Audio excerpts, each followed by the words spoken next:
جو لوگ اللہ سے انکار کرتے ہیں ہم ان کے گھروں کی چھتیں چاندی کی بنا دیتے اور سیڑھیاں بھی جن پر وہ چڑھتے، اور ان کے گھروں کے دروازے بھی اور تخت بھی جن پر تکیہ لگاتے ہیں، اور یہ سب چیزیں سونے کی بھی بنا دیتے،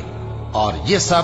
دنیا کی زندگی کا تھوڑا سا سامان ہے، اور آخرت تمہارے پروردگار کے ہاں پرہیزگاروں کے لیے ہے۔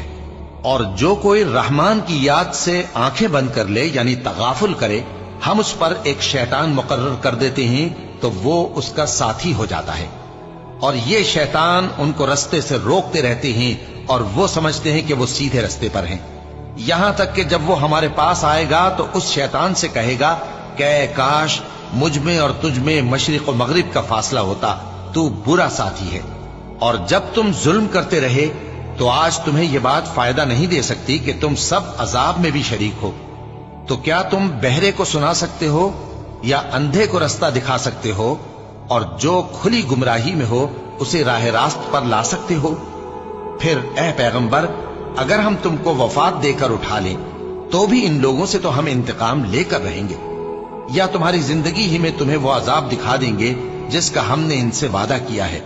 کیونکہ ہم ان پر قابو رکھتے ہیں۔ پس تمہاری طرف جو وحی کی گئی ہے اس پر مضبوطی سے جمے رہو، بے شک تم سیدھے رستے پر ہو، اور یہ قرآن تمہارے لیے اور تمہاری قوم کے لیے نصیحت ہے، اور لوگوں تم سے ضرور عنقریب پرسش ہوگی۔ اور اے نبی، جو اپنے پیغمبر ہم نے تم سے پہلے بھیجے ہیں ان کے احوال دریافت کر لو کہ کیا ہم نے رحمان کے سوا اور معبود ٹھہرائے تھے کہ ان کی عبادت کی جائے؟